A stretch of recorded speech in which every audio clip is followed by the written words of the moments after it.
Of talk is here. Power 102 Digital. Indeed, it is right here at Power 102 Digital. It is time for Hard Talk. Power 102 Digital Monday, where our host is none other than Karen Nunez Teshiera. Good afternoon, Karen. How are you? Good. I have to tell you, Ola, because whenever David sends me text messages Yeah. preparing with the show, I always start with he always starts with Ola. So I'm starting to think he's part Venezuelan. But Well, anyhow, let's say good we up. once connected. What's that? Let's say we once connected. Maybe after the flood, we were I, disconnected. yeah, but that's so many million years. I don't even think we were thought about. But anyway, Ola to you, and Hola. of course a bigger Ola to our listeners, Yes. which we always invite to join us.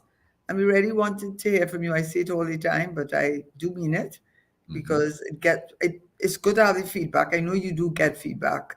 Um, Yes, I in do. terms of the people sending Responses. messages and so on. Yeah. And even if they, shy, or, which it shouldn't be, because Trinidadians, I don't think, suffer from that, No. from that. But nevertheless, they can always put their input and challenge. Because I was always, when you challenge with something, you should be willing to um, listen and try to see the other point of view, and perhaps you will need to look at something a little bit more differently than you did before. So in any case, that's my very long-winded beginning, but Mhm. I'm not seeing my guest As it. um, as yet. Okay, we're going to use the word as yet Mhm. because he's always been very reliable and Yes. someone who immediately agreed to come on the show. Hmm. Um, but before I do introduce him, to buy a little time also, and to give you an opportunity to take down these numbers, which you probably have already, but to really make sure that you get a chance to participate and share Yes. your views on the topic of today's topic, which is a broad one.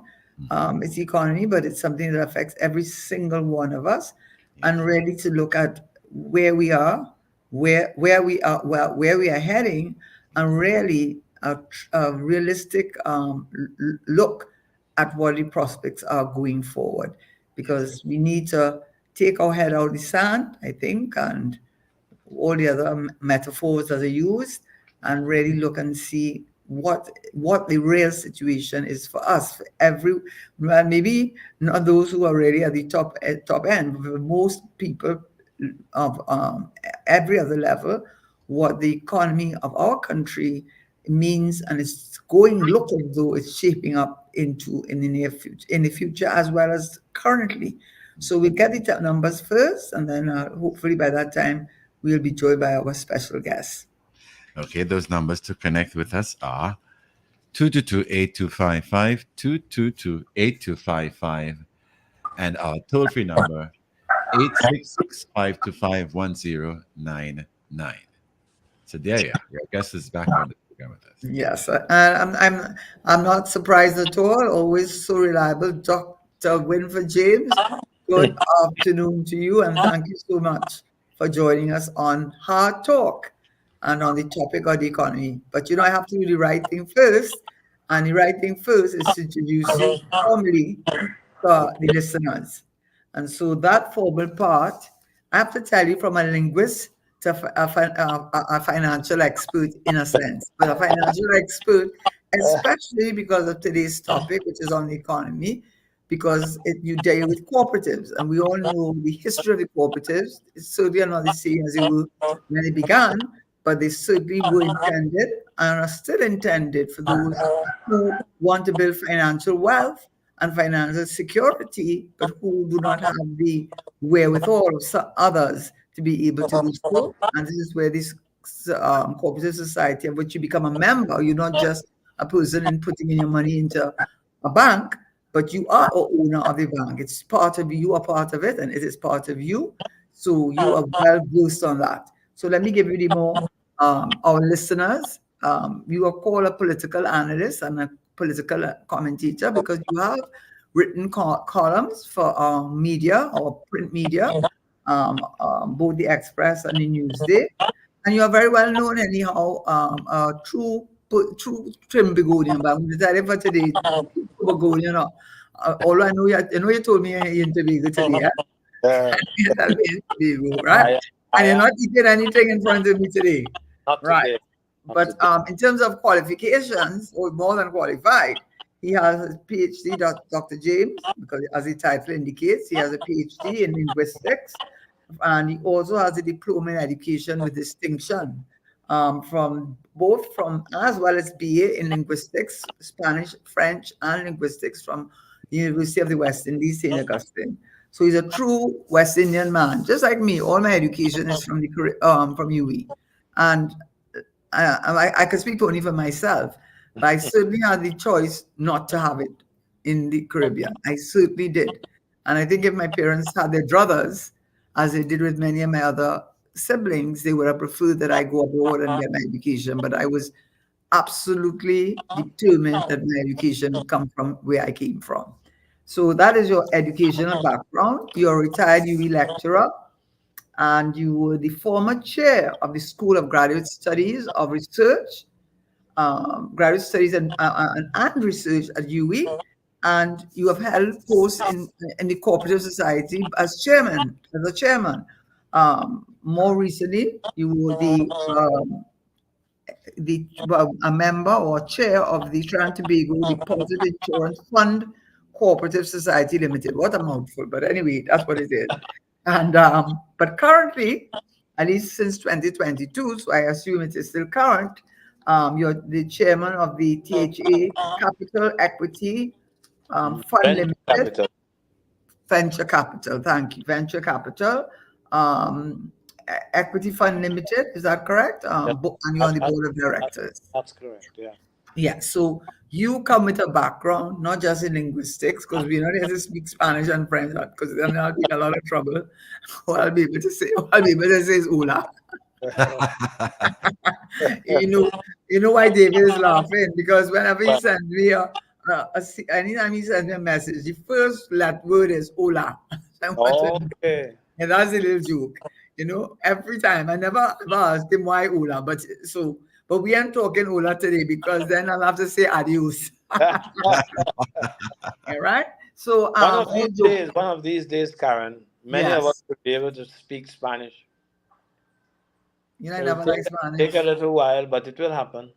But I don't like it, When I was in school, I never liked it. I find it's like, I'm just telling you personally, I love French because I did both Spanish and French, then I did French at A-levels, and I went to France and spent a few months there in the south of France, Right. supposedly to learn this. Hear what the word? Supposedly, or ostensibly. Well, you know what I mean. I mean to learn French, because I think of I think the Spanish to me is a little too guttural for me, a little too harsh. That's just me. I know it's an easier language to learn, but I never took to it. That's not to say I'm not taking to Venezuela people from Spain. I'm just telling you that. But it's not my favorite. I love French. I love the sound of the French, the softness of the French language, the sophistication of the French language, And in fact, I suppose you can speak it a little bit, right? Un petit. But Plus quand anyway, we're not talking any French. When I did go there, of course, like everything, practice is what makes the difference. I read a little book, Le Petit Nicolas, when I was there and all that sort of thing. But I do love that because also, as a linguist, much better than I, that when you look at many of our words, savoir-faire, je ne sais quoi, all those expressions that we have, but those may be more sophisticated ones, but there are a lot more that come from the French language, because the French, until, they really, to speak French in England, if you were living in England, it set you aside from the peasants. The peasants spoke English. The French, the upper class spoke French. And so up to today, many of the words that they have in English words do have a French origin, and I do also know a lot of our words have a Hindu origin too, which has nothing to do with our discussion today. Right? So that was really interesting when I did find that out. How many words, bangers, bungalow, so many words that you wouldn't think that have a Hindu background. But in any event, we're talking economy. And while we want to talk about economy, I want you, now I've said so much already, I really want you, let me just say by way of introduction to how I could like, if you would like us to look at the topic. And of course, Dr. David McIntyre, Mr. Ulak, and always jump in, is that I think you look at the economy for us, for the man in the street to understand, or to be able to, not to understand, but to be able to relate.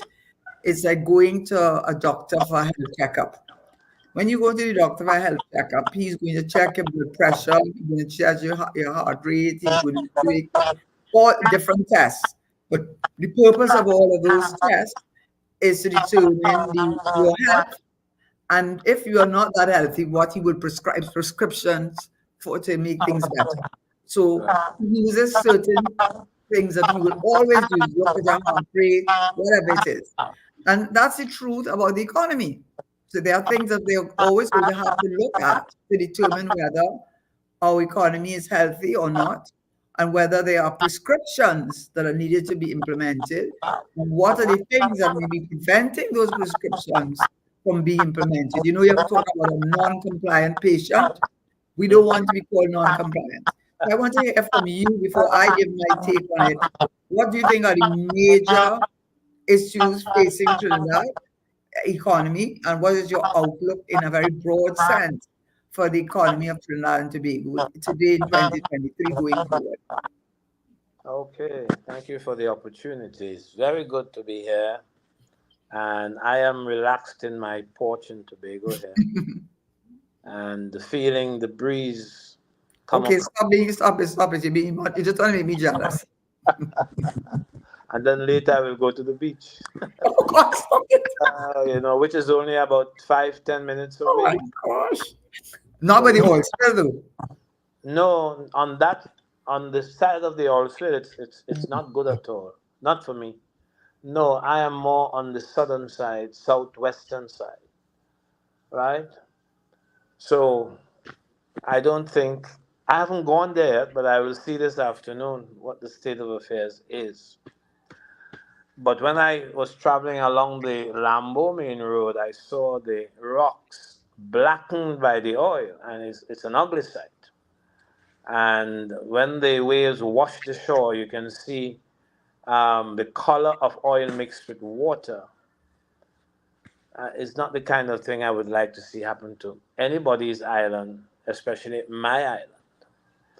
But we don't want to go there this afternoon, not at all. We are talking about the economics of Trinidad and Tobago, hopefully in a way that the listener to this program will understand easily, right? And if we are going to do so, we have to use simple language. I plan to do that as best as I can. And I start off by saying that this country, from let's say the 1960s, when we got independence, up to date right now, this country has grown only by about 2% every year. 2%. When other countries have been growing more than 25%, more than 30%. So we now have, what do they call that thing? A GPA? GDP? GDP? Not the GDP itself, but the what per person, that one. The prosperity of the country per person. Gini coefficient? I don't know. I forget, but it will come back to me. Yeah, we try to measure it in terms of the GDP of the country, and you have the average per person per year. Well, in the Cayman Islands, it's some 90%. When we are at 16,000. And as I said, we have not been growing very well. We have been moving at 2% because the standard of living has been moving at 2% per year. And that tells us how poor we are. And I say this in a context where we have had many booms, many oil and gas booms, and yet we are so impoverished. And we note the impoverishment in the various communities of the country. There are many communities in Trinidad and in Tobago that are impoverished. And there's inequality from community to community. And why is that? Why is it we cannot equalize the state of affairs? Why is it we can't work in particular ways in each community to lift the standard of living? Why do we take it for granted that some communities should be richer than others? And you will note that a lot of the crime that is attacking Trinidad and Tobago, a lot of the crime is to be found, and this is generated from the most disadvantaged communities, the communities where the standard of living is really not up to par, where people don't have the opportunity, don't have the circumstances to develop themselves as others have been developing themselves. People in these communities are desperate. They leave where they are, some of them, those who are ambitious, and those who don't want their children to go through what they have gone through.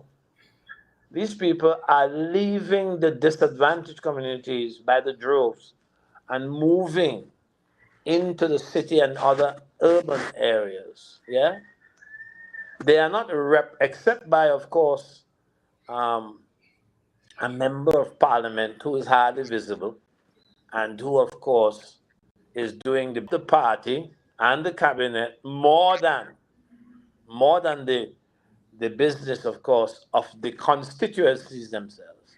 These people are leaving these disadvantaged, disheveled kinds of communities.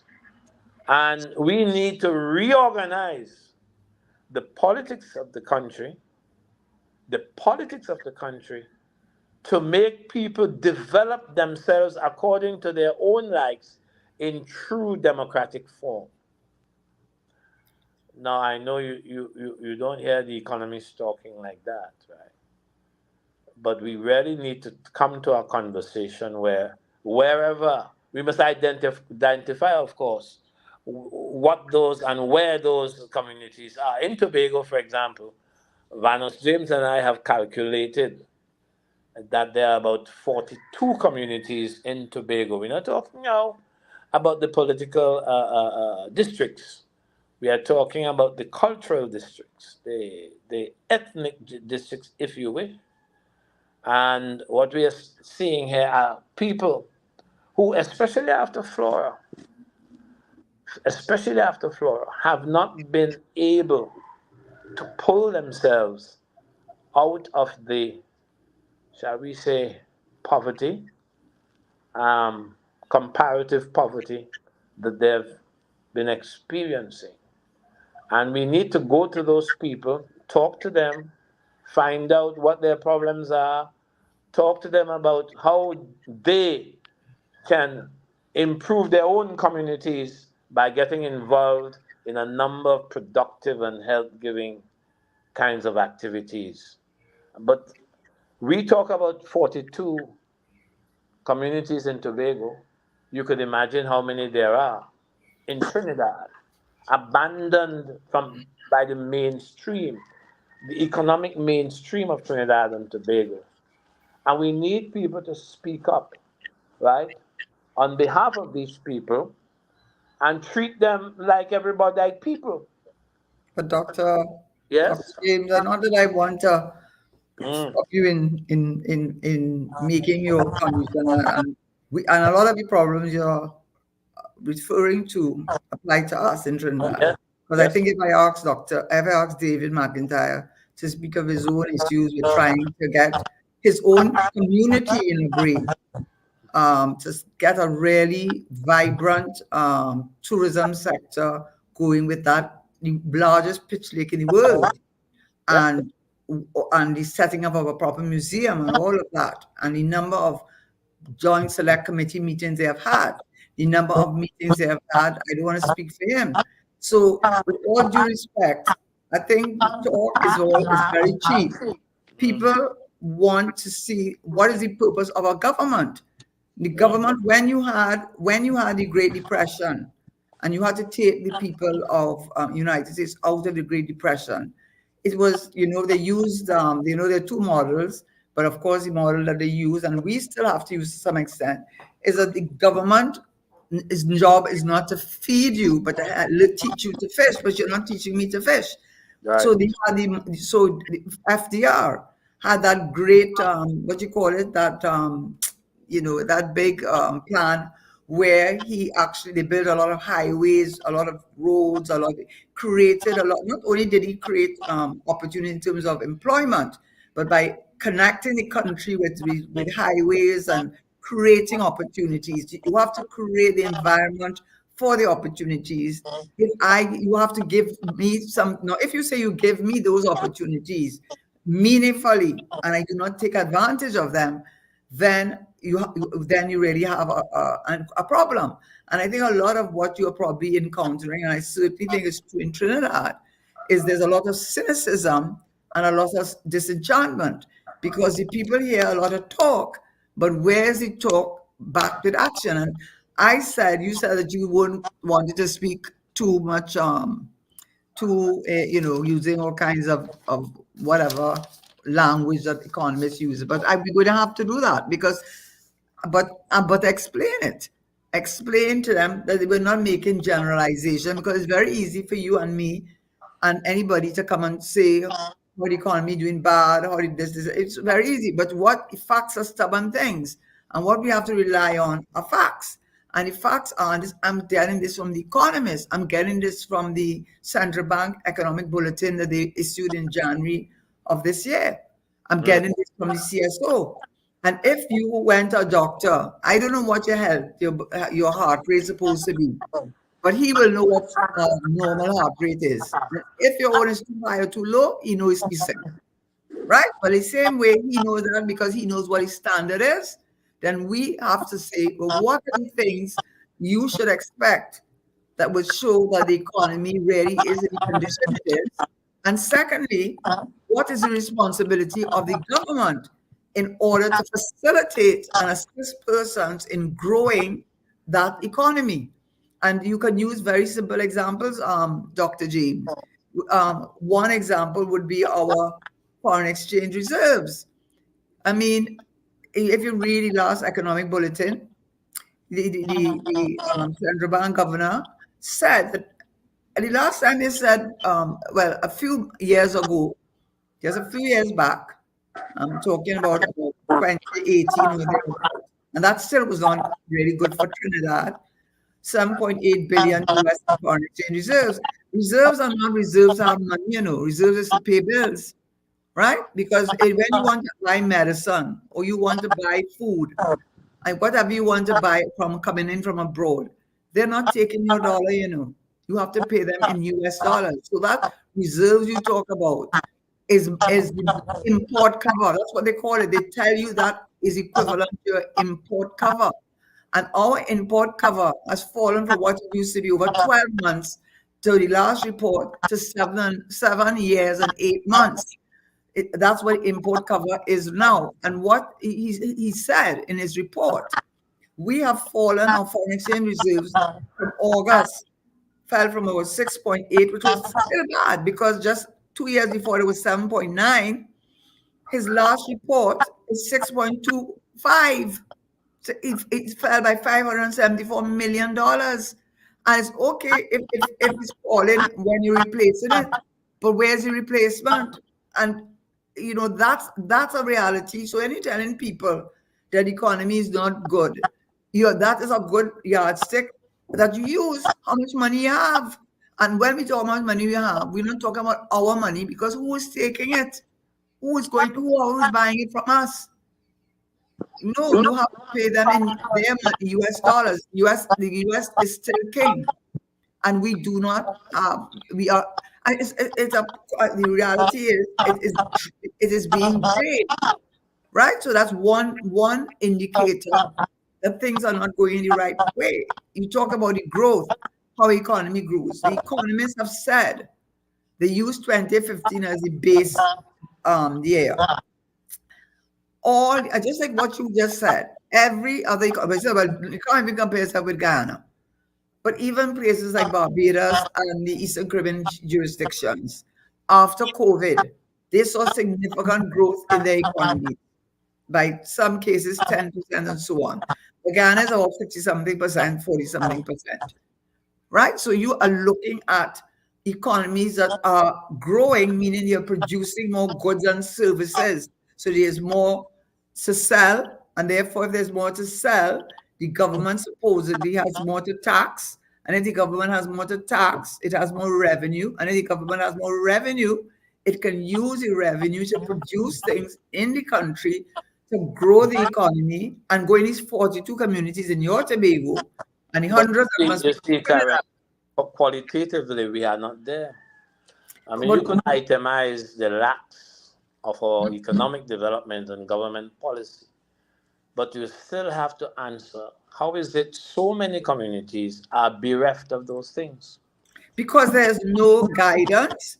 Listen, when you are in leadership, if an economy is doing well all over the world, it's not here in any part of the world. If you're looking at an economy doing well, you always look at the quality of the leadership.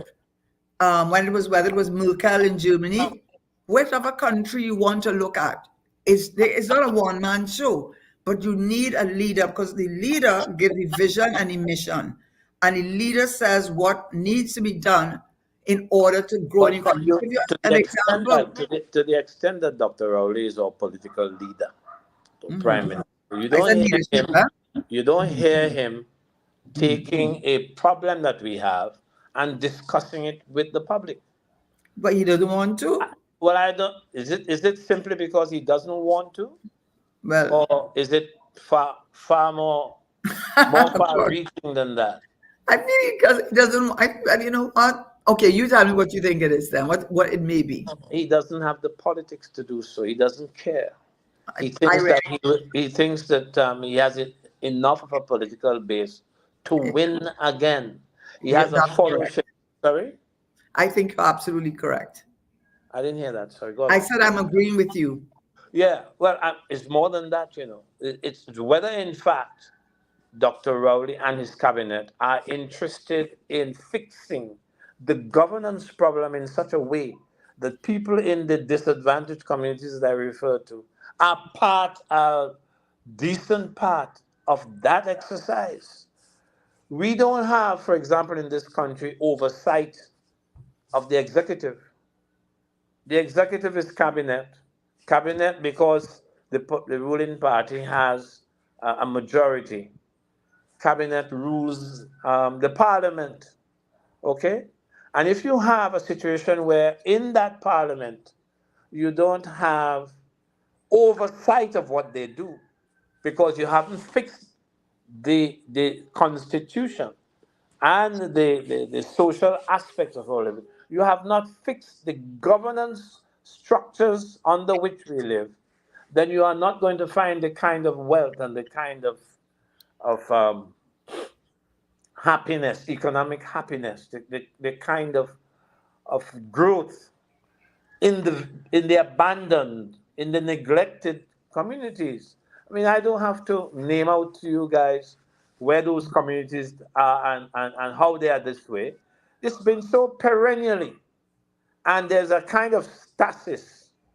There's a kind of stasis that is all over Trinidad and Tobago that prevents us from acting innovatively and decisively. So you cannot divorce economic wealth from the kind of laws under which we choose to govern ourselves. So Dr. Rowley has come up with a 7-man committee. I think you referred to it, Karen.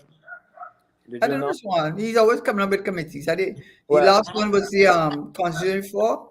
Is that the last one? Or the but Party? I don't know. Trinidadians, I get so Trinidadians, lost with the number of committees he passed. yeah, but New Trinidadians Jersey. must resist. They must get up and Yeah, talk but about they're these not. issues.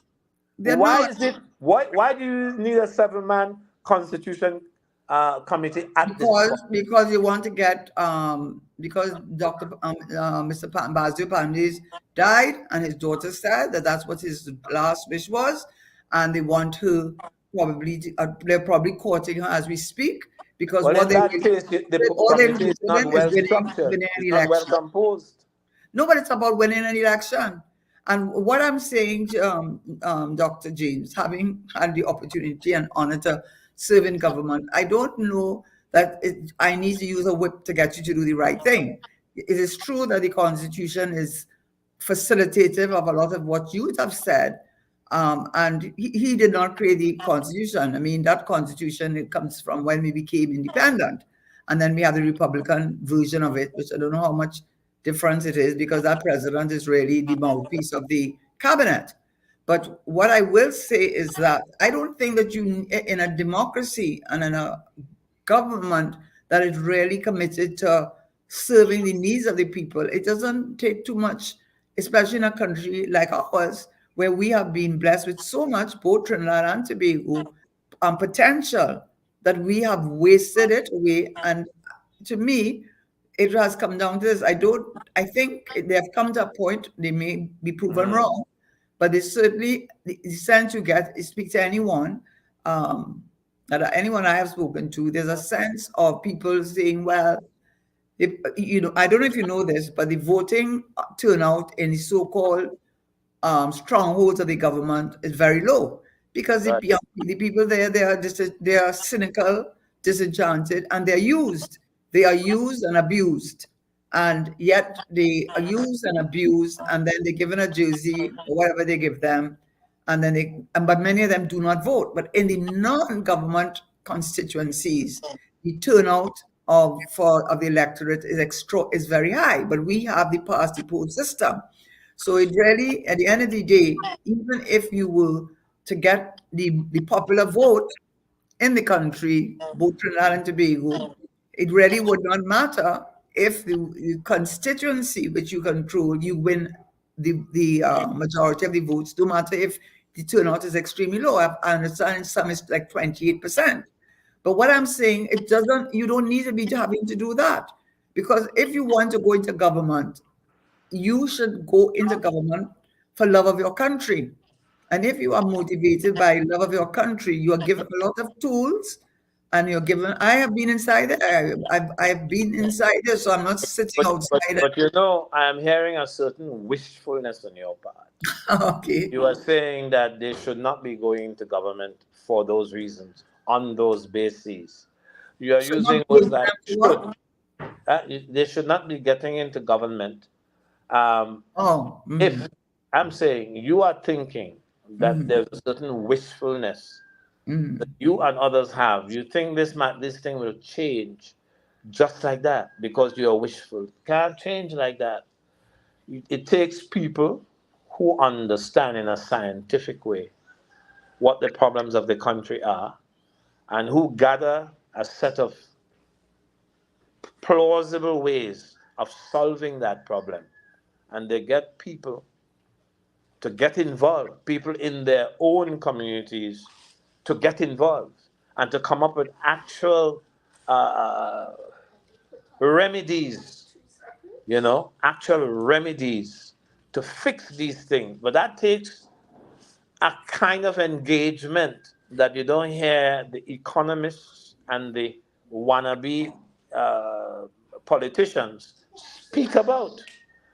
Anybody who is interested in fixing Trinidad and Tobago has to fix those kinds of problems. And the governance problems are critical. The fixing of the governance problems is critical to the kind of change, kind of transformation, the kind of results that we are looking for. Now, but I am suggesting to you that I don't see many Trinidadians rising and talking intelligently and rationally about these issues. If you hear them at all, you don't hear them, for example, saying, here are some communities at disadvantage. And in order to fix them, we need a number of professionals in a wide variety of specified skills, areas. You don't hear that sort of thing. But Dr. James, I'm going to have to disagree with you just somewhat, a good bit actually, yeah. in terms of that, because one, well, I will just speak one from my own experience, but two, I know this that Trinidad and Tobago has a number. We have so many tertiary education level, whether it is the Arthur Lockjack, the Costa, the UTT, the UV, the YTEP. There are so many tertiary level institutions in this country that are teaching tech for that there is no end. In fact, there was an article in which Dr. Marlene Ask was quoted and talking about a young lady who was graduated in social science in 2019 and has been looking for a job since then and cannot get a job in the field because there are no jobs to be had, because there's underemployment, there's a mismatch, and that has to come from government planning. When you are planning an economy and you're wanting to do which direction is best, you go and you get experts, consultants.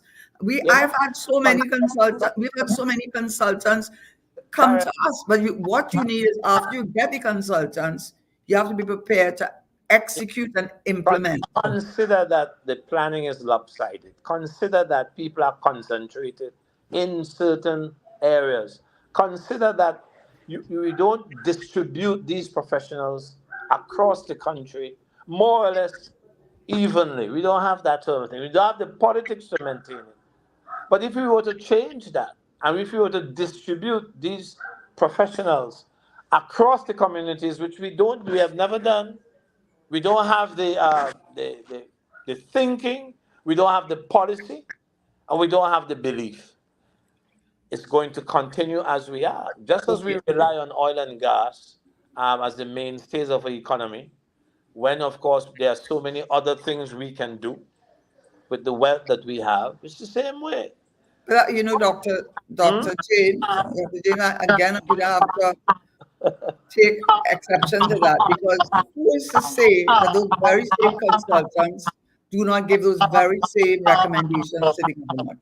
Who is to say that they come and say that what is important is to go out into these several communities and bring about the change? Who is to say that that has not been recommended to the government?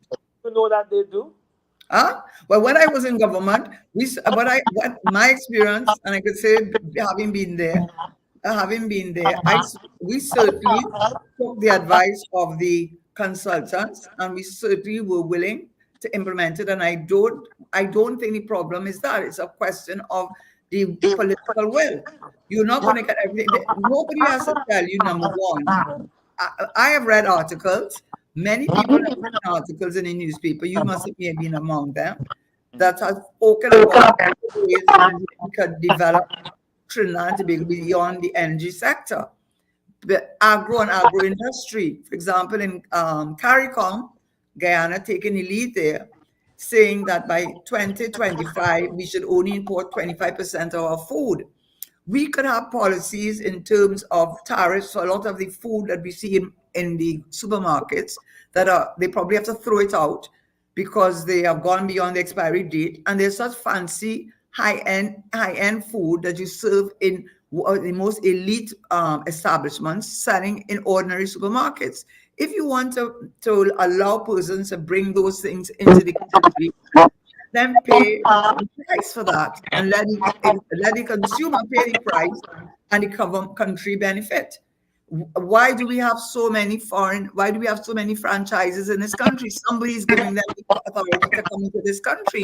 When I cannot get $100 from the bank, but they are able to have franchises upon franchises upon franchises upon franchises, using up my US dollars, paying people very low salaries that have nowhere to go. Who takes on that responsibility? Who is allowing them in? Who is giving them the license to come in here? I have been proposing a different way of thinking. What is the Okay. define with the thinking? Because you are talking about the energy sector. I'm not talking about but economic sectors. Well, that's probably what I am. That's why I look at it. They are located in places that exclude the vast majority of people.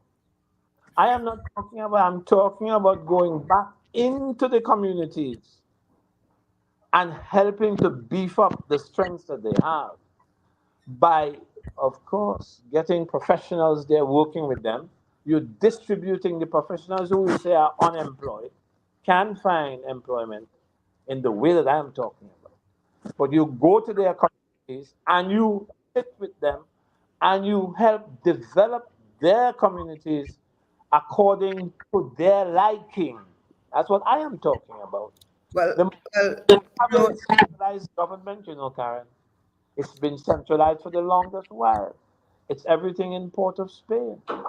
You that, follow? that, that, that is an argument which I'm not going to question at all. But what I'm saying is, taking that approach, you might be taking a bit of a silo approach, and also too, I guess when you are in government, you have to take a broader perspective. For example, using your example of going into the community, um, let's say one of the things that we should really develop far more than we have done in the past is tourism.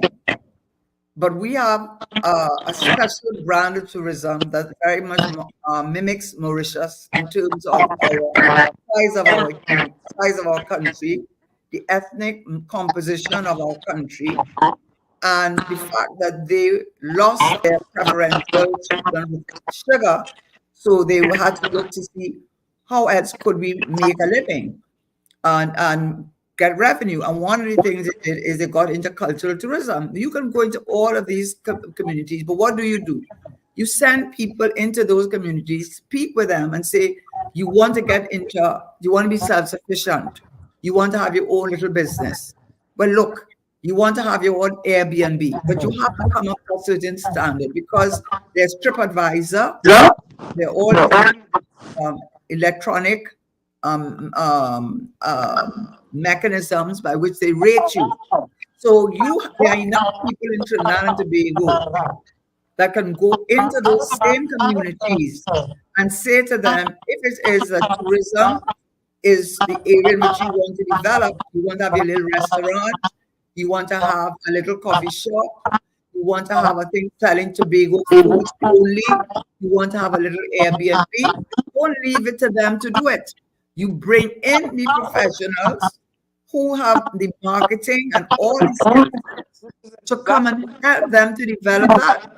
Karen, And that is what a government can do. that's exactly what I'm saying. And in fact, But you say has broad policy or broad focus. They don't have their focus is narrow. They have no sense about what I am talking about here. They have no I've sense. written about it, Dr. James. I've written about it, and it has Yeah. been published in the papers. What? What you say, what I'm talking about specifically right now, because you're talking about, I think you're talking about there's a large extent empowerment and not top down, but to listen to what they need and respond to it. I think that's what I'm hearing you saying. There are bases, there are foundations in every community, but they need to be lifted. Yeah. They don't need to be displaced, They No. need to be from this from the greater knowledge of tier four people who have gone to you and other churches.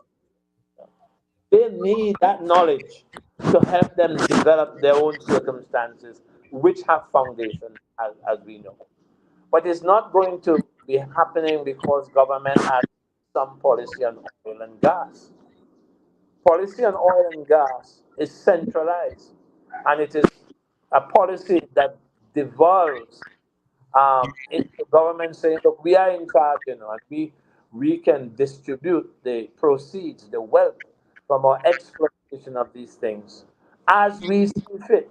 The spatial inequity of the distribution of wealth is alarming in this country, and I'm saying we have, I didn't want to go there, but we have political parties, especially the ruling ones, political parties who are so reliant on handouts from the government that when the time comes, when calamity hits the world, they're going to find themselves in no man's land because they have not had their talents productively used, productively treated.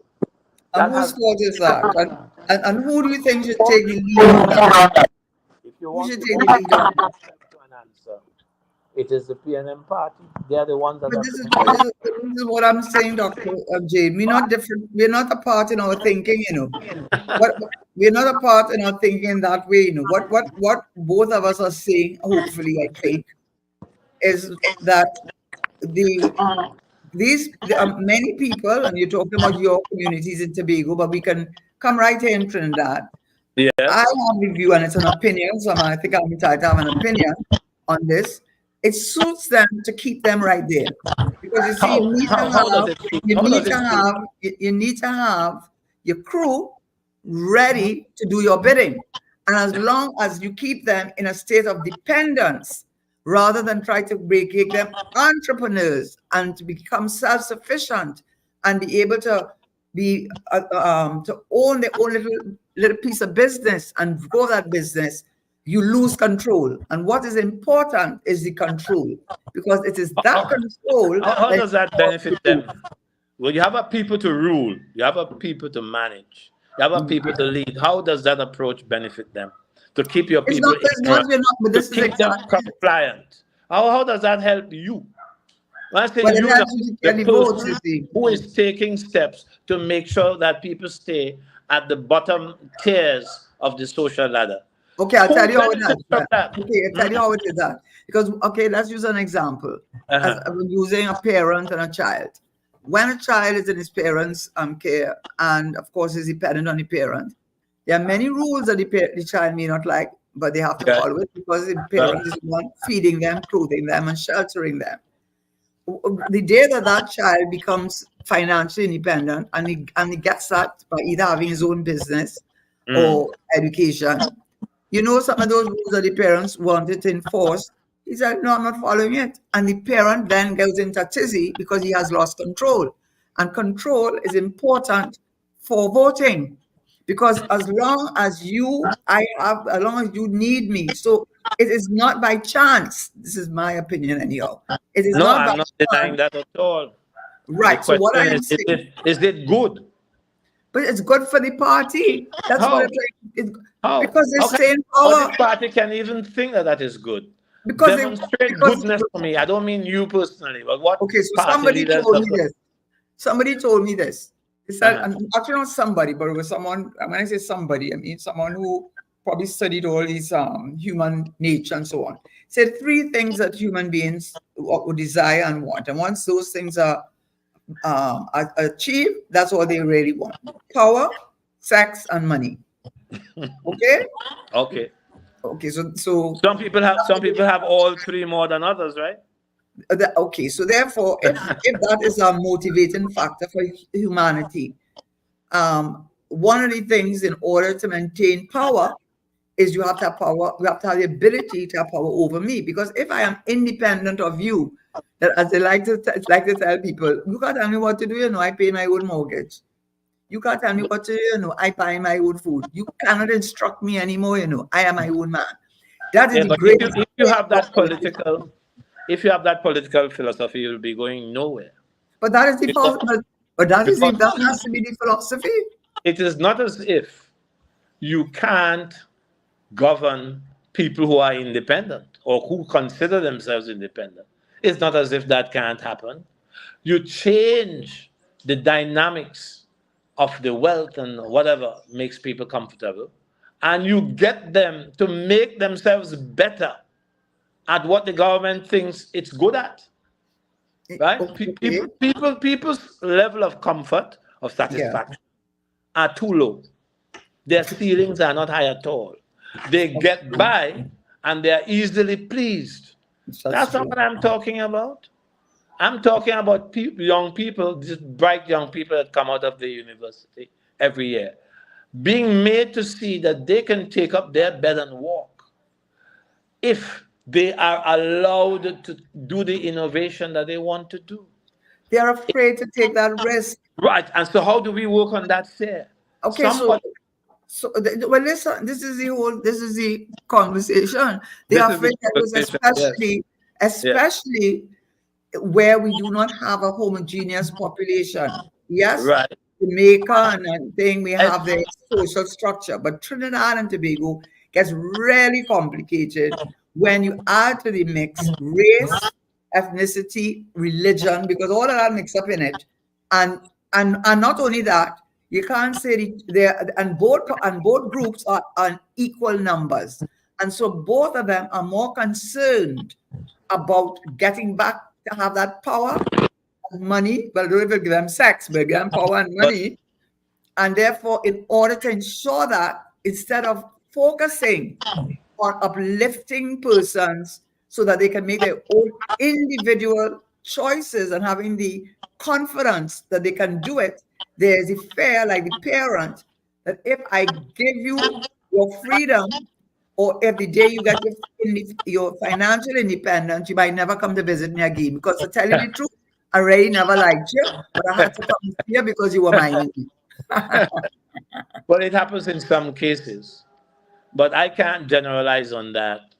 You know what I mean, though? Yeah, just make Parents have about 18 years, maybe a little more, these days because it's difficult for young people, even in their early 20s, to live by themselves and to get by. But the point is you use a word that I like. We have to instill the ways of confidence in our children.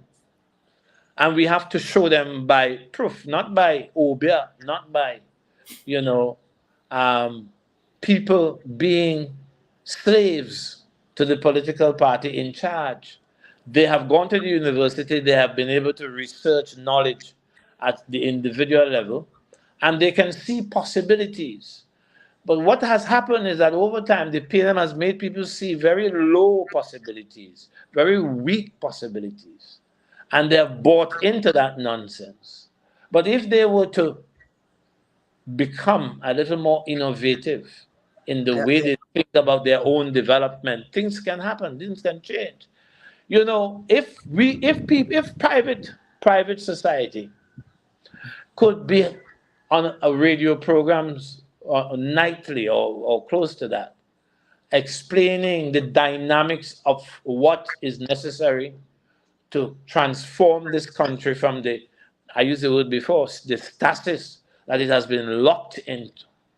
If people can be discussing the issues, right, in the way that you and I are actually, we will see the kind of change. But if they are waiting to get into the fire service, if they are waiting to get into the police service, if they are willing to get into the lower stations of the public service, they're not going to go very far. but Dr. James, in all fairness, in that discussion, because I've had discussions with other people over not this specific topic, but oftentimes we have to look at how we became a nation. And we cannot divorce 2023 from the 1956 and the becoming of a nation. And to many people who came from the middle or lower middle class or the lower income, and we're talking about those who follow this current government, the ultimate for them was to be able to become a teacher or police officer, or to put on a tie and go in an office and thing, because of the whole thing of slavery and all that it represented. Right. And for others who came from the middle class or the striving to be part of the upper middle class, doctor and lawyer, doctor and lawyer. And that is what was put and instilled into them. And that generation is not gone, it's still here. The parents and grandparents are still alive, and that thinking is still in there. And what I'm saying to you, the vast majority of the persons to whom you're speaking, Yes. I do not think they fall into the public service. nor do they fall into a But, dwindling middle class. What but they fall Karen, I have into, been saying, let's change the narrative. but Just how as are you going to do it? How are you going parents to do have it? been changing the narrative in response to what is happening in the wider world, upon Mhm. whom we are very dependent. Mhm. Even the narrative, because we are copycats, the narrative in this country You sounding has. like you sounding like Who's that? of course, yes, I Paul, a Oh nation of my sheep. goodness, the mimic man. Mimic men. Listen to me. Listen, the narrative can be changed, but people have to be convinced that it needs to be changed. Except they want to remain wedded to the lower stations of life, as I said earlier. But you You know, can. you know Hmm? what's the hardest thing for someone to do? You What's know that? what's the hardest thing? I remembered actually back way back, even before I went and got in the government, way back when I was teaching at the law school, and I got involved in invited to participate in programs. They Right, said the biggest issue for people is a lack of self-esteem right. and And lack of self and, confidence. and self-esteem, self-worth. Right. And you cannot blame a lot of people of color, especially Afro Trinidadians who have come out of slavery just not so long ago. Because I look at my own family, my grandfather was born in 1776. My grandfather was born in 1776. Or you And go back that far, yeah, you'll be able to trace it. Right. because he died at 90 something, and everybody Oh, had long livers. But what I'm but trying to still, say but is, still, you're still talking about the 18th century. yeah, but you're right. So what I'm trying to tell you is that there are the mindset that you're talking about. It is not in the interest now, I think, of those. Politics is about power. And if power becomes extremely important, or the loss of power is more devastating to you because people are essentially selfish. Ask Darwin, the theory of survival. I mean, human beings are essentially selfish. And if it is that your motivation is to stay in power, to stay in power by all means necessary, and within a democracy and a democratic framework, if part of that is to keep persons thinking that they are worth nothing, that if they have a little stupid little job, say thank God for Jesus for that little job. If they have no self-value or self-worth, and you don't encourage them to see, listen, we will teach you to do this. I will give you an example I use on this show. Just as an example, I use as an example in like what we're talking about. I saw a man who was selling snow cone around on Monday, Carnival Monday, and I bought it. I bought this snow cone not for myself, for someone else. So I said to him, "You have any cards?" He said, "No." I said, "But why don't you have any cards?" I said, "You have to." I said, and nobody came and even the card wasn't very attractive. I know there are people in Trinidad who own first-class hotels and restaurants and businesses that know how to do things to the level at which we are now, the world that we are living in now. Someone needs, and the government, as part of the our tourism sector, that's only part of the tourism sector move. They need to take all of these vendors, show them how to dress, how to present their vending thing, how to print these cards, and also to offer their services. I told him, why don't you say to them, listen, I can do something. You have a Christmas birthday party, you have a children's party, and you have a doubles vendor. I can be the snow cone vendor. You're going to have an adult fete. I can come there and be your slogan. Here's my card. But nobody is there to give them that guidance. And what I am saying is, Oh, you mean well, nobody there? no one is willing to do it. You go to, Because that speaks to the changing of the narrative. right, and you know why? Because they don't want him to start having thoughts. Next thing No, he tells no, they're going to provide some resistance, but they can be worked on. no. You know what's going to happen? Because when you go to the powers that be, yeah, that's a good idea. Yeah, we gonna do that. Yeah. And then Well, they will I come. don't even want to go to the powers that be. I just want to go to people in this society But who understand that the old ways are unproductive. I But want they people to need see that somebody to lead them. there are Don't you need a horizons there, but leader? it doesn't have to be the politicians. The I politicians, said as you leaders, said, you know. I said they're, leaders. they're famous for wanting to hold on to. But you yourself said it.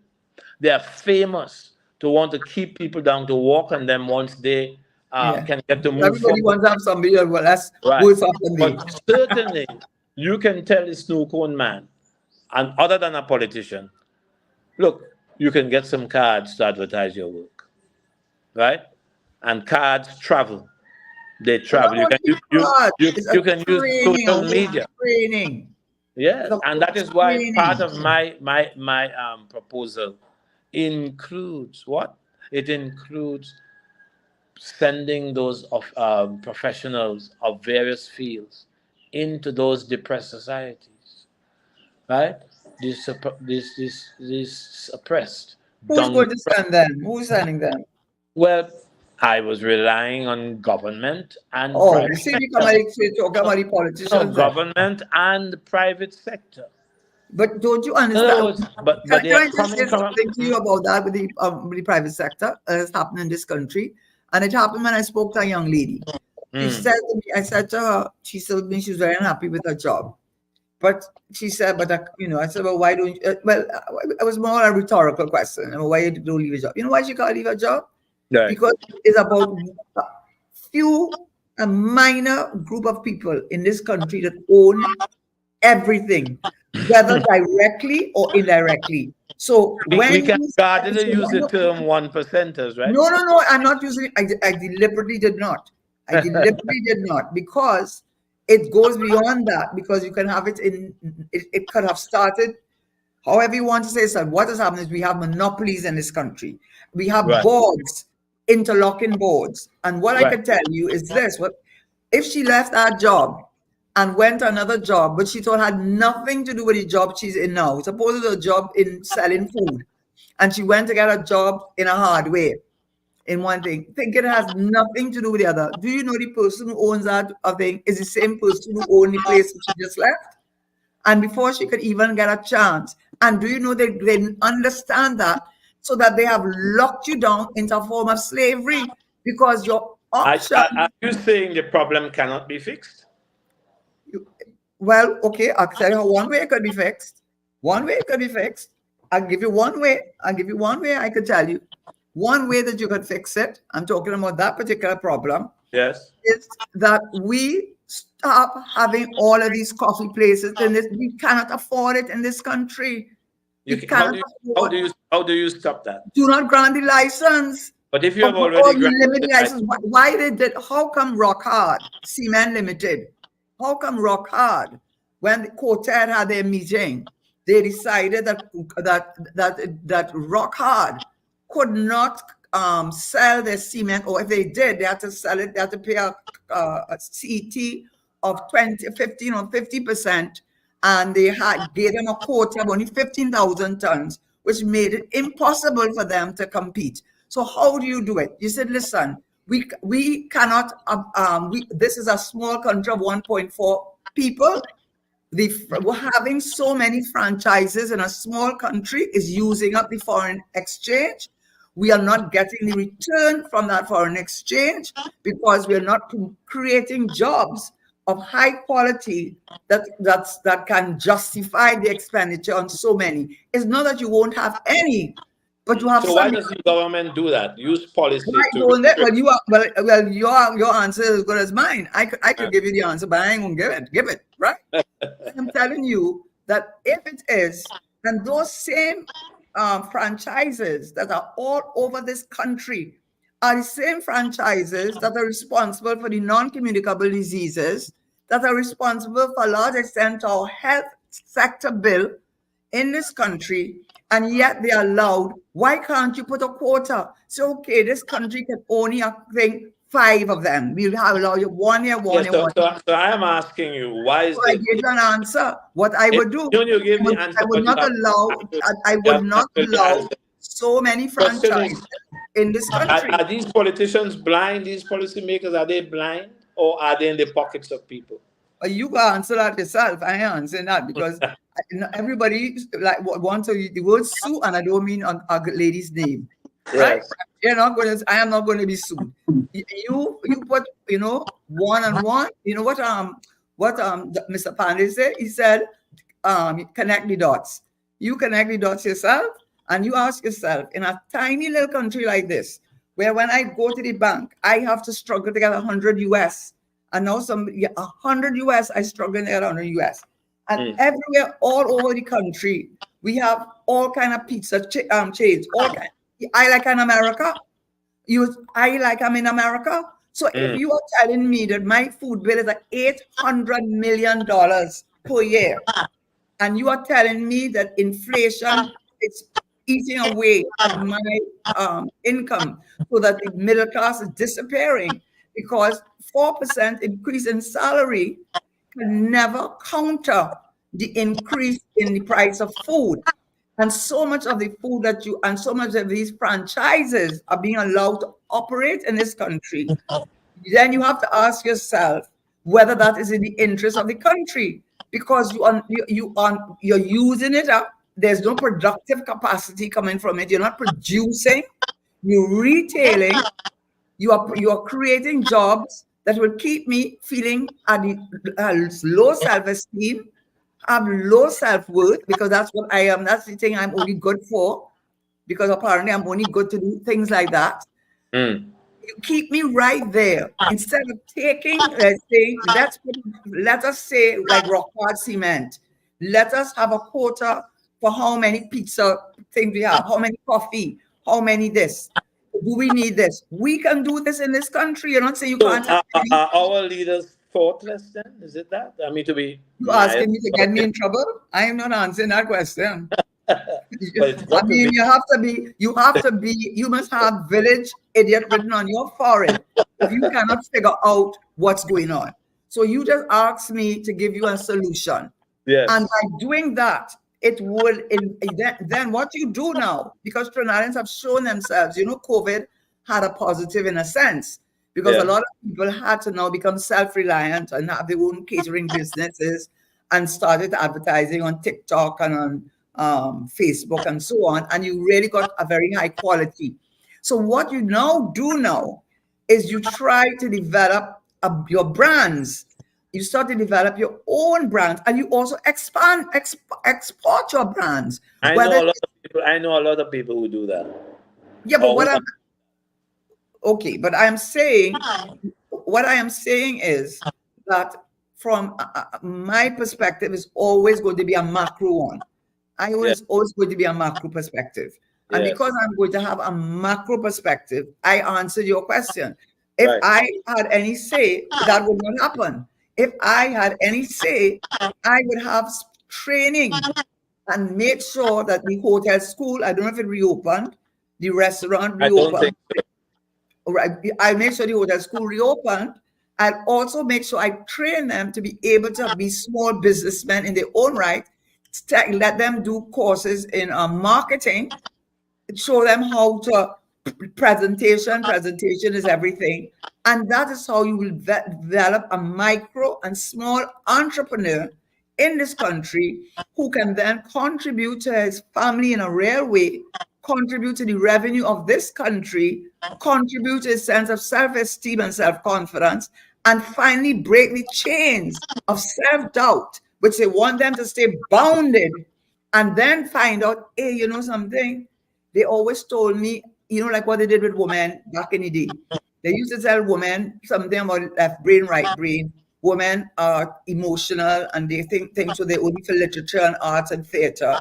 But men are the active ones with the maths and the science. Well, we know now there are more women doctors than there are male doctors. So we know that all of that is a pack of crock. But you see, but they sell it to you so much. Yes. They sell it to you so well that the women believe it themselves. But the narrative can be changed. How did they change that narrative? But I just told you if I was in government, that's what I would do. Not you. I mean, you're saying. I'm saying what I say. What should be done then? What could be done? No, I'm saying you have spoken against the idea that women are only emotional beings and so on. There are more female doctors than there are male doctors. Yes. which means somebody intervened and changed the narrative. You know Clearly, what happened? You know what I think happened? what? The whole woman, you just said we are a nation of copycats. And Right. in today's world now with the internet, like when they had the Arab Spring, and when things happen now, and you've seen all what's happening even in America in terms of Black Lives Matter, and people understanding there's something called systemic racism, which people Right. because all of a sudden now you're getting caught on a phone. That phone has become a weapon in itself, right? So the narrative started to change when they had the women's movement, but it was really led by people like Gloria Steinem, by the white middle class in America. And it took off. I mean, it was started earlier than that to get the women's suffragette movement and so on. But when it really took off was during that period. And But you then, know, the philosophers say at a moment of salience, a salient moment with Gloria Steinem and these girls happened, and Lloyd Webster would say accidents also happen. Things happen, and then you seize upon the accidental nature of things and get things going. is it called serendipity? Hmm. Is that serendipity? I don't know. That's a word I hardly use, Karen. I'm Yeah, not but so. that's what it is, I mean, something unexpected that is positive. But anyway, the point about it is that didn't happen just like that. It was during the civil rights, because I had done Oh all no, the I'm research on talking. it. I'm not saying there is not causes. I'm not saying that. I'm Mm, not saying things when you have effects, you have no cause. I'm not saying it at all. But I mm. am pointing out though that sometimes the moment is right True, and you that's true. the moment. I'm The talking moment about, doesn't just happen, though. It doesn't well, just, that's another fallacy. People like to difficult think, to oh, this just find. happened. That didn't just happen. It was It's happening all the difficult, time. but it's difficult to find the exact elements of Moment. Yes, that is it's true. difficult. So you seize on the moment. There was a moment when Martin Luther King had to do what he did. Yes. The boy Floyd George had, he came along at a moment. Things happen Yeah, that but at the became right time, because before that right. was Trayvon Martin. The country had started becoming more aware, even Obama, even Clinton, when they talked about, then they started questioning how many, all of a sudden, the prisons where the population in America is 30% black, but most of your prisoners are Afro Americans, and Yeah, most of the crimes are related to crack cocaine or drugs. Whereas all the Wall Street boys and all the movie stars and all of them doing the same thing, you're not touching them, right? And right. then they put probation conditions so high that they would spend more time in jail for breaking of probation than for the crime itself. And then they put the mandatory sentence, 3 strikes and you're out. So they set up a system to ensure that what they call the new Jim Crow laws. When segregation came to end, so it is said that Nixon was so upset about that he Yes. said, "Well, those hippies will never vote for me, and definitely the blacks not going to vote for me. We have to find another way." According to the article, it was in the Vanity Fair, and his man of business gave the story. He said, "We have to find another way to deal with them." So suddenly they flooded so-called inner cities with not just cocaine, but crack cocaine, which is highly addictive and very cheap, made sure that they send the police and the media into those communities. And at 5 o'clock every afternoon, the 5 o'clock news, they paraded a black Afro. So it's a kind of exploitation of their Yeah, but it was vulnerabilities. deliberately planned. It did not just Yes, happen. That's but what I'm I'm saying trying to the say. people themselves had to start off being vulnerable. Of course, they're vulnerable. That is the All in the middle class in America, the ones that live in the so-called trailer park, who are on meth, they don't have they're not criminals. They need to be rehabilitated. yeah, Their problem is rehabilitation. The right. ones in a city is their And criminals. we although our situation is not like that, where our young people, too many of them are slaves to the cocaine, the crack cocaine, and so on. But we do have people in the downtrodden communities who need to be rehabilitated. Would you agree? Well, I don't know how my idea of rehabilitation, which may differ from yours. My idea of rehabilitation is that I think, this is just my opinion, that too many persons who fall into the micro entrepreneur classification have been taught by generations that they are worthless, that they're this, they're that, their negative messages have been given to them, and they have imbibed those But I negative. like your application of the term. That's They a have great imbibed application. those negative messages. So it's a kind of a Therefore, rehabilitation when you're fixing the act, problem. they act out the self-fulfilling prophecy. They Right. act out what is expected of them. But So the because you way, don't believe the situation is hopeless, as I don't, that change can come if you yeah, have the right kind yeah. of policy, if you put the right measures in place, if you send my professionals to these areas, and so on and so on, if you get the community leaders and the potential leaders to move in different directions and multiply the gains that they can have from developing their own communities, I think we can go someplace. But Dr. James, in everything you need leadership, whether it is the They Martin have Luther King, their whether community, it is whether it every is Martin, community whatever leaders it is, you need a leadership. You need leadership. right, but you don't want imported leadership, do you? No. I'm not talking about leadership. You need leadership of, you know how they talk about the shepherd and the sheep? The Yes. shepherd leads from behind. Well, you can have that if you can manage that, fine. But what I'm saying is, anytime you want to kill a movement or bring a movement to end, you kill the leader. That's correct. You do. So what you need with all those ideas that you're talking about Yes. is you need someone who has the wherewithal, the capacity to do it, who has the coffers of the government and the access to providing it on a macro level, to give that leadership and to allow people now, empower them to achieve their objectives. But you need that, because without that, you're like a nation, a lost nation. And they don't That want to sounds, do that. you know what that sounds like? A What? statement policy. God, What I just heard from you there. A but that state, is what I believe in, and that's what I would do. well, it's easier said than done, as we know. But I know that, but I've been there, so I feel I feel that it's one thing I know now that I didn't know before. Uh-huh. One thing I'm more confident about that I would not have been before Yes. is having, and I don't mean it just come across in the wrong way at all. At all. I do know that if you are in the position of power and authority, and you have the vision and the mission, and you have the will and of the people, in the front of your vision, that Yes. if anything is possible, it can be done. Marshall Plan, when they had to rebuild Europe, they were very happy to bring in all those people from the former colonial things to come and rebuild Europe. As soon as it was rebuilt, the arrondissements, as they call them, when they serve their purpose, it created a lot of social and economic upheaval, because Yeah. now they were creating employment problem. But when they needed them, Windrush, when they needed them, they brought them in. Yeah, Right? we were labor.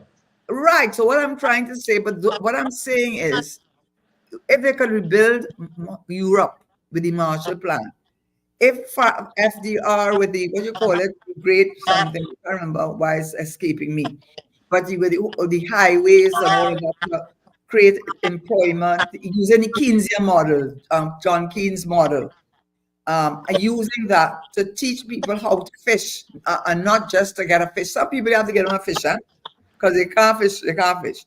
But 95% you can teach them how to fish. They just need somebody to teach them.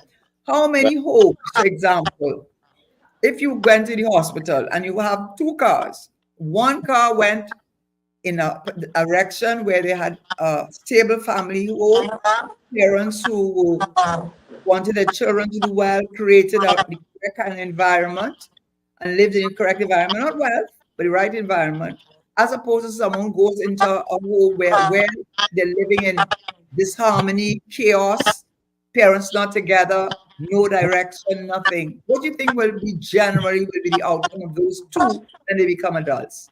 Right. Very good question. And that just tells you that that we are operating with a lot of deficits. People like me and you, deficits in this global context. But we are getting somewhere. We still don't have the military power to handle Europe and America. Clearly, no. We That's don't have, enough. don't have the economic power because America can do whatever it likes in its lawmaking chambers, and we suffer as a result. Look at what is happening with America imposing sanctions on countries in America and Latin in the Caribbean and Latin America. We are weaklings where that is concerned, and they can continue to, on the basis of a great military base that they can invoke at any point in time. So yeah, but in the meantime we can do things Did we do by something with the Chagramas when yeah. Eric Williams led that march down Right. to base and took back So that was Chagrama? one of the better things that Williams did, right? But I didn't want to say William, just saying what we can do. Yes. We as a people were able to do But, that. but you're going back into the past. Don't forget that you're arguing throughout some of your statements that the past can help guide the present and the future. I From this think point of view, you know, human nature really does not change. A desire, envy, jealousy, greed, power, all those but don't sins you forget want to call them. human nature has some good aspects as well. Huh? It's not only bad. It's No, but good. what I'm saying is whether you read the Quran, the Bible, Shakespeare, whatever, the reason why I could talk about what happened in the past, because human nature essentially does not change. What may change is Yeah. instead of a horse, you have a car. But But I am asking you to consider that there are good parts to human nature which we can employ. yes, but that's And what we hope. Yes. that's what I am saying to you. It's a Mhm. mixture. But we have Yes. we have focused on the bad elements of human nature. Right? And of course things have become fossilized over time. So fossilized that you don't even see the sweetness that is possible in human nature. People don't see that. And we develop terms like weakness, well, evil and wickedness, with the religions, of course, leading the way. But that's a big conversation we don't even want to start. And I'm not being part of that at all. Right? So, but going back, you had that statement of policy, which I thought was, I don't remember exactly what you said, you said so many things. But I believe that you have to have change in the mindset of those who are settling for crumbs. You want change in a political system, in a political party that feels that in order for it to do well for the people, it has to keep suppressing and downpressing them. We got to change that narrative, but people in Trinidad are cowardly, Karen. Cowardly. Nobody wants to stand up against the leader because their bread and their bread has been buttered apparently by that leader and his party.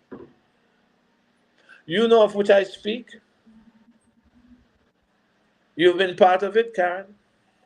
I never got my bread buttered. Whatever I came in with, it was mine.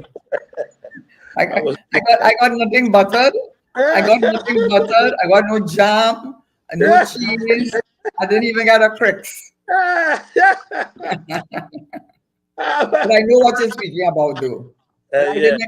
But I didn't. But I can genuinely say that I personally, I certainly did not see that in the prime minister. Whatever people could say, that's probably why I've stayed so loyal to him. I certainly did not see that in the prime minister. I can't say that I didn't suspect that of others, but I didn't make them my business. I had a job to do, and I tried to do it the best I could Excellent. because I had a boss. Well, I believe that story needs to be told. I Yeah. had a boss to please, and I wanted to make sure that I did my job, that he didn't make a bad decision Yeah. making me Minister of Finance. So my full focus, I have my MBA, by the way, just in case people know, I didn't just a lawyer, I had an MBA too. And so Right. that helped me a lot it helped me a lot. It helped me a lot. But what I do know is that my reason, and there was never any time any reason for me to doubt the commitment of the Prime Minister to Trinidad and Tobago, or me to my Prime Minister, to my cabinet, and to my country. There never was. What did I think, why was I doing that to myself? I mean, I had written 3 textbooks. I had done These are well. law textbooks. Yeah, legal text, and I used all up 3 regions. They still use my books, I understand. Right. So I have a sense of professional satisfaction. Right. I whatever my reasons are, which I'm not going to go into. The point is that my motivation going in was my love of my country and wanting to serve. And my experience, I can only speak of my experience. My experience did nothing to make me question that it could not be done. If the will was not there, if you had the will to do it, it could happen. And I was sure from my experience of the Prime Minister of his commitment to Trinidad and Tobago. Well, I think there's a lot of evidence of the willpower of Mr. Manning. That is for sure. I believe he fell ill at the wrong time. Yeah. I think so. The innovations that he implemented were unprecedented at the time. He had some great, but people have to write the history has to be written. People are afraid to write it, you see. Huh? I think they're afraid to write it because I don't think, anyway, that's just my opinion. And I want to just say something to the downtrodden, just my opinion as we spoke about the downtrodden, why the downtrodden continue, or I use the word downtrodden, but we talk about the persons who have not risen out of their circumstances and are still there, and you wonder why they have the lack of self-worth and all of that. And one of the things that I believe very, very strongly, and it would be very difficult for me to be dissuaded otherwise, is that you have to have an army. You see those young men who have those guns? Those guns are $50,000, $10,000, $12,000. They don't own those. They don't own those guns. I read out all this already when Dana Sita was murdered. Mr. Brownfield, who was the U.S. Secretary of State, and he was assistant to dealing with drugs and so on. Can't remember the exact title, but he said, I do have a quotation with me right now, but he said, and it's in 2014 she died. He said that the reason that Dana Sita was murdered was not they were trying to steal her bag. It was a well-executed and well-planned murder. Yes. And it was carried out by a transnational organization with its roots in Trinidad and Tobago. Wow. There's no question in my mind that the little young boys you see carrying around those guns, which they own or can own those 15,000 guns, that's what they are reporting in the Guardian about. So I'm not making that up. I got it from a newspaper report. If they are, and you have to have your little army to do your dirty work, because you're not going to go inside there and do the dirty work. And there is an informal economy in this country with billions of dollars that are involved in drugs and guns. When you speak to the police, they will tell you the explosion of gangs, and you ask them what is their business. This is in the papers I'm reading it from, They tell you their main business is drugs and guns. So who is behind that? Right. So you have to have your army. To have your army, you have to have vulnerable persons who are not self-sufficient financially, who cannot mind themselves, much less their children, their old parents, whoever, who are surrounded by people who have extreme wealth, and therefore it is important to have them available, because in those very same communities that we are condemning today, 20, 30 years ago, certainly when I was in school, those very same communities, yes, they were poor communities, a lot of them poor communities, but we heard about a foul thief. And it was every now and again you heard about a murder. These murders are execution-style murders. 80%, that's what the police are saying, are carried out with unlicensed guns. Okay. So you understand the nature of the crime in this country is directly related to the transnational organized crime. And you have to have an army who they say, the police have said it, that they have guns and ammunition and equipment that is equal to the army or equal to the police. So let us not, let us, this is, you remind me that we are no longer in 19, whatever, 56 when Williams came around. We are in 2023. The Right. reality is that Colombia and Venezuela are transshipment points for guns and for drugs. And Trinidad and Tobago is the transshipment point. So those, you need your army and they go and recruit. Where do you recruit? Do you go and recruit in a middle class home where the child going to school, doing well in school, mother and father at home, they have standing? Are you going to, you might try that because some children bad and they will just And you bad, might get them go too. back. You might get one or two, but as you're more likely to get a child whose mother is working for one of those franchises from morning to night, even look after their child, put them, look over their homework, go to the PTA meeting or whatever it is, and come home whilst you are doing that.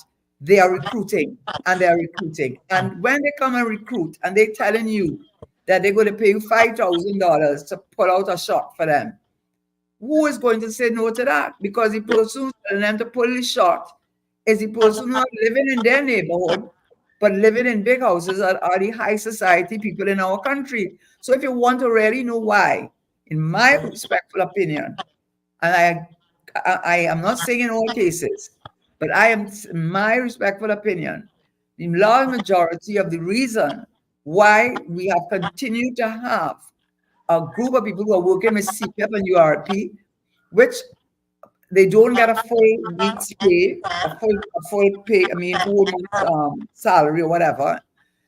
The reason why you have them there is because they are easy, they are vulnerable and easy to recruit and easy to, and you need them. Because from the time they start to smell themselves, as my father would say, and they start to figure they could be their own man and own their own little business, then you lose control. And it might be as easy to do the recruiting. And I think that has a lot to do with the reason why these young people stay there at the bottom, and we do not have that kind of push that we should have to pull them out of where their circumstances. We know crime and so on is multi-causal, right? We know that. But there are many young people who don't go that way, right? Who resist and who choose a different path. Sometimes at great suffering, but we do know that there are people who buck the tide. And I have to think like that because I have to believe in the future of this country. I think you too, Karen, have to believe that the narrative can change. And you too have to believe that we can improve the context, the socio-economic context in which our vulnerable youth live.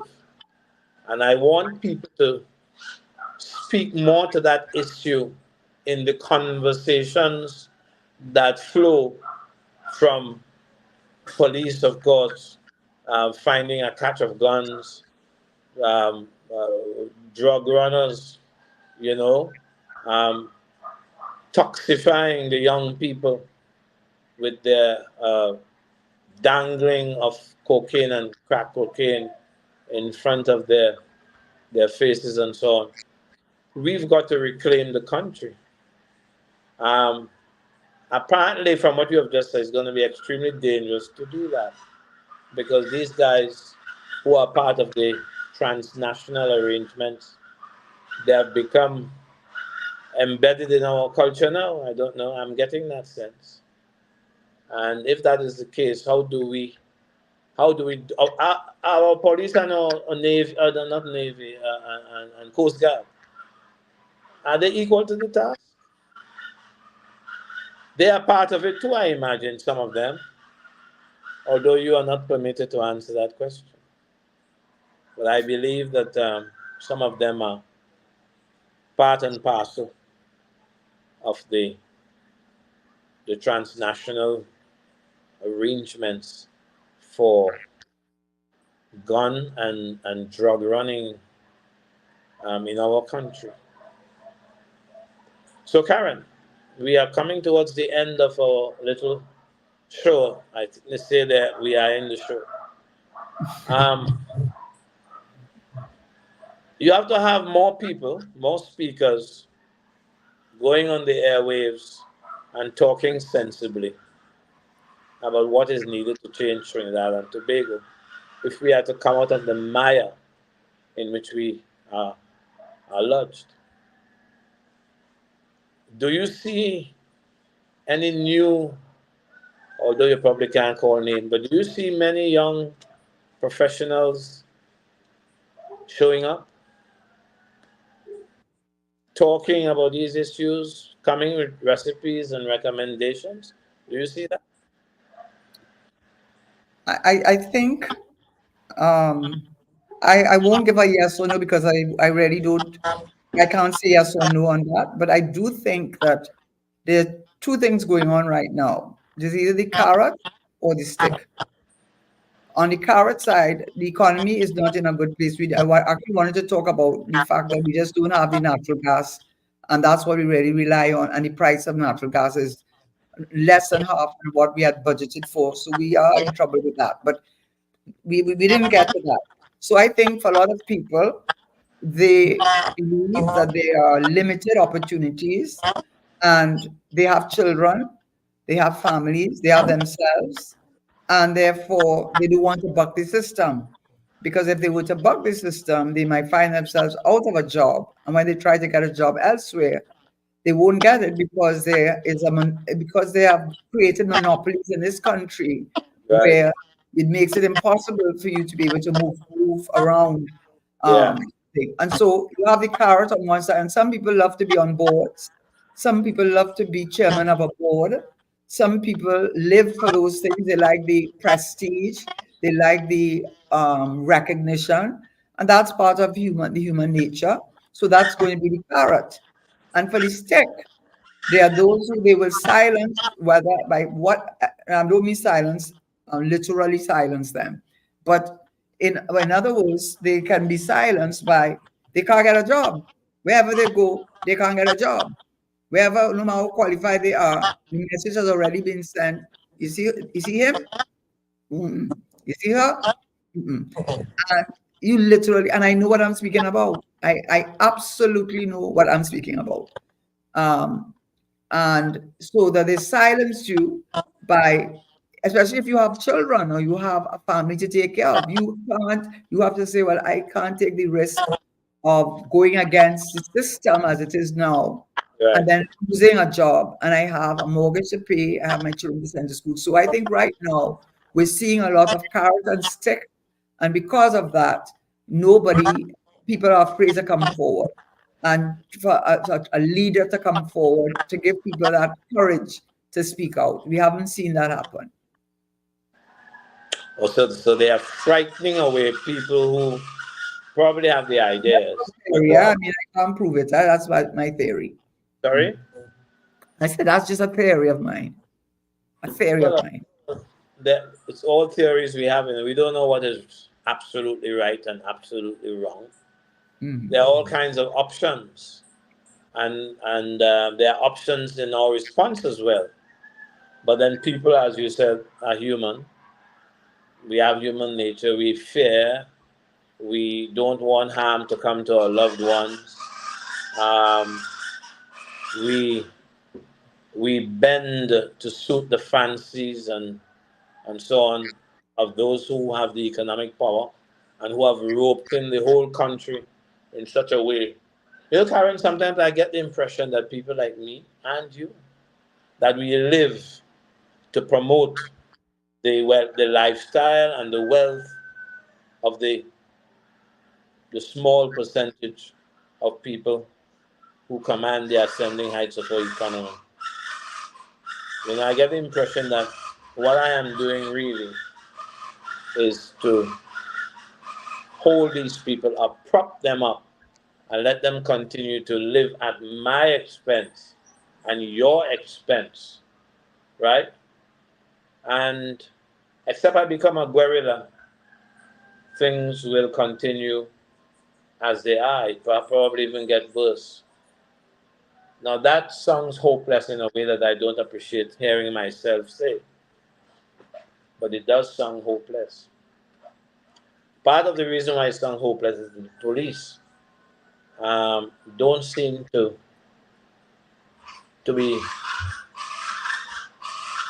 gaining in the fight against those guys who have commandeered our economy.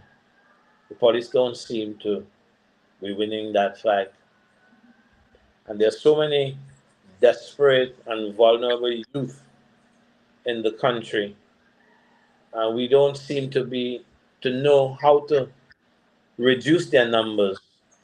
One of my pet subjects is the falling into the cracks every year of people who graduate from the school system without any skills, any certified skills. I mean, very few people get the academic qualifications. We are not focused enough on the TVET and the TechVoc and the actual skill areas of economic life. We have not been able to change the focus on academics, right? Since we introduced secondary schooling into this country. So that bothers me. And I would like that situation to be changed, but nobody's coming out. The Minister of Education has not come out and addressed this thing to the public, have a conversation. Maybe she doesn't trust herself, I don't know. But we do need somebody to be talking about these kinds of problems and relating them to the question of drug running and gun running and so on. We need people to come out. People are afraid to do that. That's what they are. Yeah, but how are you going to get change in the context of People not everybody's a martyr, Ah, Not everybody's a martyr, and you can't blame people, I mean, people have their children, they have their spouses, they have their responsibilities. So even if they say, "Well, I don't care about me," they care about their family, and it's not about anybody losing their life. It's about losing your job. When you lose your job, and you don't have a job, and the way there are monopolies in this country, or seem to be yeah, monopolies in this country, once you lose a job in one thing, you are blacklisted. yeah, And and they know that. So a lot of people, there's a lot of unhappiness and disenchantment. I know that from speaking to people, but they stay quiet because they're afraid to talk out. And they're afraid to talk out, not because anybody going to hurt them particularly, but they figure maybe their family member, or they just don't want to be, I guess things, when we see things happen, whether it's World War One or World War Two or whatever war, and we all of a sudden we so shocked by it. It didn't happen overnight, It was happening all along. But what we did is we said we turned, because they're not affecting us directly, or we don't want it to affect us. And that's human nature. And so what is happening, I think, now is that as I said, people, even though the unemployment rate is very low, it's very misleading because it doesn't talk about the underemployment that there is, and also what they call the labor force participation rate, which is what you really use to determine what the unemployment rate is, and it's very low. It's 55%, much lower than it was in years gone by. So it is a very misleading figure to tell me that there's 3 point something percent employment, and not tell me what do you mean by employment and what is underemployment, and then how did you arrive at that figure? and The how you can use the 3%. And if no, the labor force participation rate is where, and what is happening is, if people are so, I think, cynical or so sense of hopelessness, and so they stop looking for jobs, And when you stop looking for jobs after a certain point, you are not part of the labor force. So you're not counted.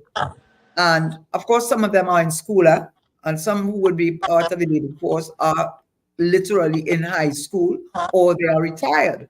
But there are a lot of them who are simply just give up trying to get a job. Yeah. And then those who have jobs, they're not telling you how many of them are CPEP and URP workers and what their take-home salaries are. That's what we need to find out. You tell me 3.2% employment, but I want to know how many people are CPEP and URP and what is the average monthly take-home? How many thousands of that 3.2% you're talking about? And how many of them are considered to be employed, even because the definition is you have to be stop looking actively for a certain length of time. Yeah. If you stop looking after 6 weeks, you are no longer counted. So it's all very misleading. But we've run out of time. It's 6 o'clock. I have a meeting that started at 5. Oh my God, I'm so honored. Something Yeah. I want to say before you guys disappear. Outside of those who are free to speak, there are those who speak, but nobody listens. They're probably listening, but they're not hearing. I think that is part of the problems to initiate some kind of change. Sometimes you talk to the people who are in authoritative positions, they listen, but in the end result, it seems like they didn't hear what you say. Nothing happens. But we know that is not the problem. Conversation needs to be repeated and repeated and repeated until the message gets home. But okay, I'm glad that you are hopeful. I want to be hopeful too. And one positive, hopeful sign is that I had Dr. Winford James come on the show and give up his time so willingly to us and to the country and to Trinidad and Tobago. And I thank you so much, as usual, for being my co-host and your usual calm demeanor, and go and have your fight. Go down the road 5 minutes from now and go and have your sea bath. No, that will have to wait until the other meeting ends. All right, okay. But you have something to look forward to. Yes. All right. Thank you so much. And good evening to everyone. Good evening to you, David, Dr. James. Good evening. Yes. Bye-bye. Thank you so much. Bye.